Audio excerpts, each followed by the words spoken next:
right, I think it's time we get on to our first book now. And 10, 9, 8, 7, 6. That's about as far as you get, counting backwards as you wait for surgery to begin. And that's all most people know about what I do. But what happens between you conking out and waking up? And what does the anaesthetist have to do with it all? Do they just sit around playing Sudoku while the rest of the team do all the hard work? And why are they so obsessed with what you ate for dinner? It's Gasman by Colin Black. And I have to say, I just love reading the back of this book. And Dave, you'll have to tell us a little bit about this story. But first of all, can you remember any time that you maybe got knocked out in the medical sense and what happened?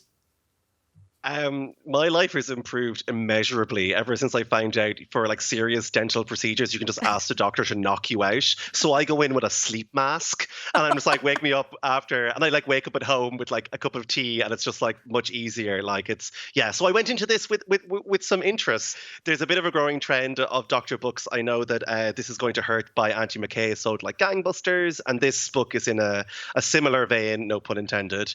The premise essentially is that it's sort of a working diary from the perspective of an anesthesiologist, which I have practiced saying all week.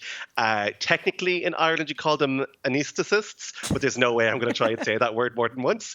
You get this sort of run through of the training involved in anesthesiology, and then these one-page anecdotes, each one a day in the life of this doctor in their first year as a consultant pediatric anaesthetist. The author can write. She's certainly really good at conveying what is a very complicated and difficult job well to a lay person like me. There are moments of real power and beauty in this book, you know, the pain of losing a patient, the trials and tribulations of working specifically with children. So kids are unsurprisingly unpredictable. Their veins are smaller. You have to be so careful in how you explain procedures to them. I think we've probably all experience the terrifying honesty of kids when they ask questions, and that's made a lot more complicated when it's life or death.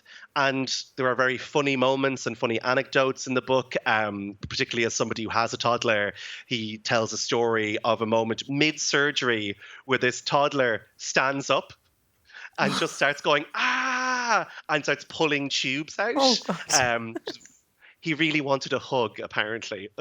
Very cute. So there's lots of really like cute stories and heartbreaking stories, you know, about dealing with, especially because sometimes kids are absolute troopers about these things, but it's the parents who are terrified. There was one in particular that got me where a kid came in absolutely terrified because he was getting a cast taken off his broken leg. And turns out it was because his dad told him he was getting his leg cut off. And so the kid was bawling and the doctor was like, that's not what you've made my job so much more difficult. Why are your dad jokes like this?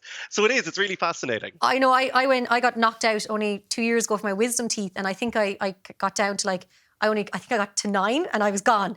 And I remember waking up and thinking that I was in the pub and I just couldn't understand why I was in a hospital bed.